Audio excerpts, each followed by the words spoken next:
Lady Killer.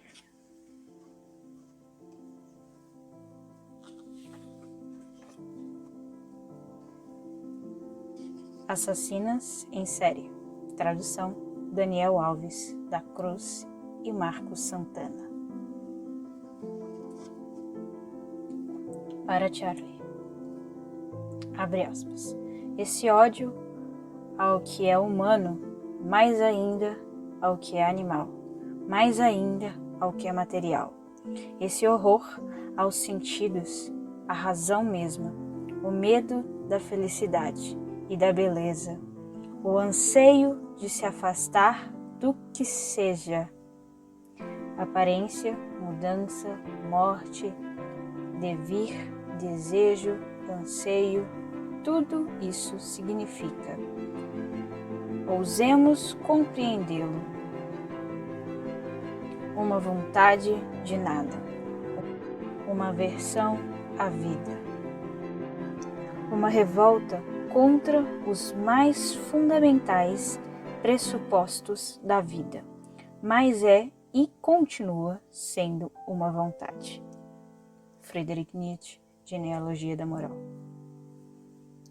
Que ninguém me ache um fraco. Eurípides, Medeia. Nota de Bel Rodrigues. Telfer disseca a personalidade e a vida dessas mulheres e fala sobre como as construções sociais acerca do feminino se transformam em um ciclo ancestral e vicioso. População eulisiva. Eles matam, elas matam. Quando pensamos em assassinos em série, pensamos em homens. Bem, na realidade, em algum homem perverso, sociopata, distorcido, trabalhando sozinho. Ele provavelmente tem um terrível apelido, dado pela mídia com fervorosa precisão. O estripador, o filho de Sam, o assassino da sombra, o vampiro estuprador, o açougueiro de Berlim. Seu apelido é sua marca, um pesadelo de nome. Para um homem, pesadelo, cujas vitórias são, na maioria das vezes, mulheres inocentes. É verdade, os homens derramam a maior parte do sangue nos livros de história.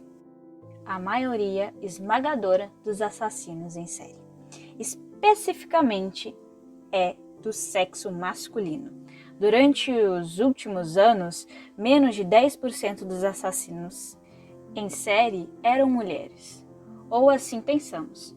Os registros estão longe de ser imaculados. Em 2007, uma exaustiva pesquisa listou 140 assassinas em série conhecidas. Um blog em apoio ao movimento dos direitos dos homens lista quase 1.000. E nós sabemos que o número, seja lá qual for, aumentou nos Estados Unidos desde a década de 1970. A sociedade tende a se afundar na amnésia coletiva a respeito da violência feminina, tanto que quando Aileen Wuornos foi acusado de 7 assassinatos em 1992, a imprensa nomeou a primeira assassina em série da América do Norte e continuou a fazê-lo nas décadas seguintes. Aileen não foi a primeira assassina em série dos Estados Unidos, nem mesmo passa perto disso. Assassinas em série são mestres do disfarce. Elas andam entre nós no mundo, como nossas esposas, mães e avós. Mesmo depois de pressas e punidas, a maioria se afunda nas névoas da história, de uma maioria que os homens não o fazem. Os historiadores ainda se perguntam quem foi Jack, o estripador, mas quase nunca falam de sua conterrânea, a assustadora Mary Ann Cotton, que confessou 3 ou 4 vezes mais vítimas, a maioria crianças. Não é que a sociedade não reconheça a existência do mal nas mulheres, até porque as mulheres já foram retratadas como convenientes e malévolas, verdadeiras mensageiras do apocalipse desde que Eva comeu a maçã. Mas nós parecemos preferir mulheres mais como aquelas obrigadas apenas em nossas ficções. Elas podem atrair homens para o mar, como sereias, enquadrá-los por assassino, como garota exemplar, ou sugar sua respiração em um poema, A Bela Dama Sem Piedade. É quando elas entram na vida real e começam a matar pessoas reais que a nossa imaginação falha. Não podemos imaginar que elas fizeram, sabe como é, de propósito. Normalmente, mulheres são vistas como seres unicamente capazes de cometer homicídios reativos, homicídio em autodefesa, uma explosão de amor, um desequilíbrio de hormônios, um monte de histerias, e não homicídios instrumentais que podem ser maturados, calculados e executados a sangue frio. Não é à toa, temos a infame fala de Roy Rosewood, agente do FBI, que afirmou em 1998: não existem assassinas em série. Nota de rodapé.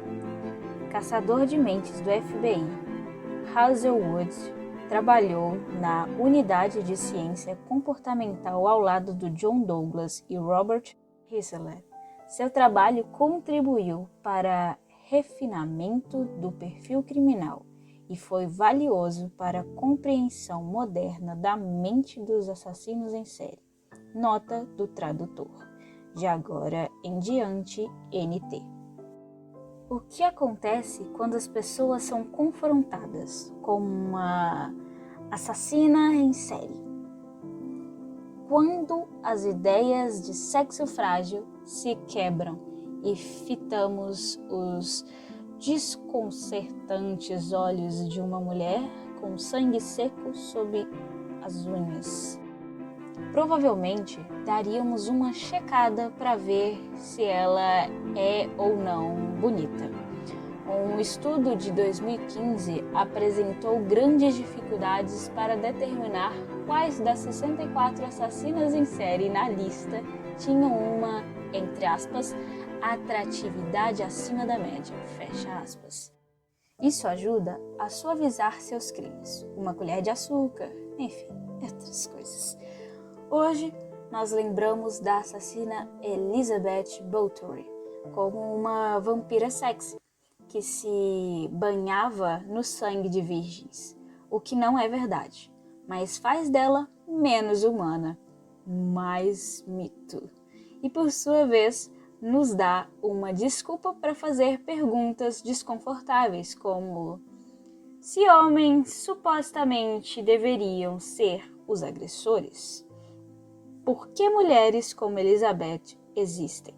Em geral, as pessoas se esforçam para ligar assassinas em série à luxúria. Em qualquer situação, mesmo que seus crimes não tenham nada a ver com isso, voltando no tempo, o ensaio de 1890, intitulado A Verdade sobre Mulheres Criminosas, apresenta uma boa definição, com maiúsculas e tudo: nativo ou estrangeiro, jovem ou velho, bonito ou horrível, ela se planta com confiança no vantajoso terreno do sexo. A mulher em questão não é gostosa? Queime-a na estaca e dê a ela um apelido tolo como Vovó Sorriso, a Beldade do Inferno ou N Venenosa. Em 2015, uma idosa russa foi filmada por câmeras de segurança carregando uma panela que supostamente continha a cabeça de sua melhor amiga, e a mídia não hesitou em batizá-la de Vovó Lecter. Esses não são nomes calculados para nos manter acordados à noite. Eles reforçam a grande e abrangente piada que é a agressão feminina. Eis a N venenosa. Ela nunca está completamente vestida, sem uma ordem de restrição. Assim como apelidos, arquétipos podem ser ferramentas organizacionais úteis, mas muitas vezes acabam suprindo ideias mais complexas a respeito da maldade e escuridão feminina. Por exemplo, a imagem da própria Mãe Terra. Mas a Mãe Terra também é uma implacável destruidora, cuja ira assola progressivamente a culpa e a inocência de forma semelhante. Esse seu lado, no entanto, é raramente invocado quando falamos sobre mulheres, ou sobre o arquetipo da mulher masculinizada e violenta. Devido ao, entre aspas, mito da passividade feminina, fecha aspas, uma mulher que não internaliza sua raiva é muitas vezes vista não apenas como masculinizada, mas como quase literalmente um homem. Pelo visto, é a única maneira de entendê-la. Quando a Paris do século XVII sofreu uma onda de mulheres envenenadoras, uma jornalista ponderou, abre aspas, deixando de considerá-las como outras quaisquer, elas logo são comparadas aos mais terríveis homens. Fecha aspas. Vejam bem, eu entendo que é mais fácil engolir matanças em série quando os crimes são amenizados por um apelido, adoçados pelo sexo ou categorizados por algum arquetipo. As mulheres têm infinitos truques nas mangas para minimizar a violência feminina, desumanizando as assassinas em série, comparando-as com monstros, vampiros, feiticeiras e animais. Erotizam-nas até que pareçam mais inofensivas, como no caso das mulheres assassinas gostosas que você provavelmente levaria para casa. NT. Respectivamente, livro de Michael Newton, de 1993, em um artigo publicado no site Holy Taco. Fim de nota. E até berram a cansativa fala de Kipling. Abre aspas. A fêmea da espécie é mais mortal que o macho. Fecha aspas. E então, caem fora. Satisfeitas de que a situação tenha sido suficientemente analisada, eu entendi. O assassinato é assassinador e quem quer reivindicá-lo? Quem quer entendê-lo? Porém, no fim do dia, creio que haja algum ganho no reconhecimento da agressão feminina, mesmo quando é algo doentio e distorcido. Caso contrário, estamos vivendo em negação. E apenas para deixar registrado, essa negação é exatamente o motivo de muitas avós simpáticas terem conseguido matar durante décadas sem levantar a mínima suspeita. Se existe uma palavra que eu usaria para descrever as mulheres nesse livro, outras além de credo, seria pressa. Vez ou outra, me encontrei ofegante com uma relutante admiração pelo número de empregos que essas senhoras tiveram, a quantidade de maridos que enganaram, o número de vezes que engambelaram as autoridades. Discordo da sua convicção estoica e da perturbada crença de que os assassinatos eram o melhor caminho para se livrar de seus problemas. e seguir em frente. Mas reconheço suas jogadas doentias, cujo intuito era melhorar suas condições. Isso não é realmente aplicável às assassinas ultra ricas, como Elizabeth, que estavam apenas se agarrando à escuridão, sufocando do seu próprio poder. Nietzsche tocou nesse ponto lá em 1887, quando escreveu o, abre aspas, o homem desejara o esquecimento em lugar de não desejar nada, fecha aspas. Podemos nos perguntar por que as mulheres matam, mas acho que também podemos nos perguntar por que alguém mataria? Esse é um assunto para um livro mais longo e mais sóbrio do que este aqui. As pessoas matam por uma variedade de razões: raiva, ganância, narcisismo maligno, uma pequena irritação. O assassinato é um enigma por não se tratar de algo natural. Extinguir uma vida humana é como estar brincando de Deus e ainda assim tão previsível.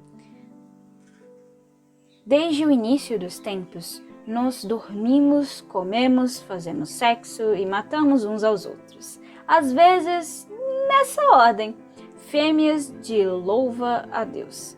É o que se aprende na primeira aula sobre humanidade. Você verá um monte de reações moralistas nos registros históricos apresentados neste livro. E eu acho isso bem divertido. Então ficamos surpresos com o fato de que as pessoas ainda matam umas às outras? Ficamos chocados com o fato de que a mulher também são tão herdeiras quanto executoras de todo esse horror? Na introdução de Guerra e Paz, Tolstói traz o caso de Darya Niko, uma assassina em série russa no século XVIII, que aparecerá neste livro, abre aspas, ao estudar cartas, diários e tradições do tempo de Darya, não encontrei os horrores de tais selvagerias em maior medida do que os encontros, agora ou em qualquer outro período. Fecha aspas. Escreve ele, abre aspas. Naquele tempo, as pessoas também amavam, invejavam, preocupavam. A verdade é a virtude e foram levadas pela paixão. Fecha aspas. Embora cada mulher nesse livro tenha sido moldada por seu tempo, falácia pensar que seus crimes, abre aspas, os horrores de tais selvagerias, fecha aspas, surgiram de alguma sopa sociocultural primitiva do qual nós, em nosso presente impactável, conseguimos evoluir. Claro, um dia eu espero que vivamos em uma cultura utópica onde todas as histórias de nossos antepassados transgressores serão gloriosamente queimadas, como a Biblioteca de Alexandria, e faremos uma lavagem cerebral em nós mesmos para acreditar em nossa própria perfeição. Mas até lá, temos de encarar os fatos. Existem, de fato, assassinas em série. Essas damas assassinas eram inteligentes, mal-humoradas, coniventes, sedutoras, imprudentes, egoístas, delirantes e estavam dispostas a fazer o que fosse necessário para ingressar no que elas viam como uma vida melhor. Foram implacáveis e inflexíveis, estavam perdidas e confusas. Eram psicopatas e matadoras de crianças, mas elas não eram lobos, não eram vampiros. não eram homens. Mais uma vez, a ficha mostra. Elas eram horrivelmente, essencialmente, inescapavelmente humanas.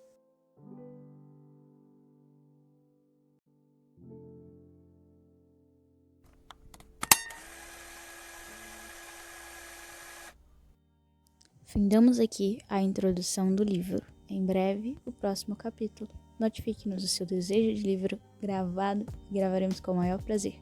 E deixe o seu like para nos notificar que está gostando do projeto. Nos sigam em nossas redes sociais e acompanhem o nosso projeto de perto, dando dicas em como melhorar.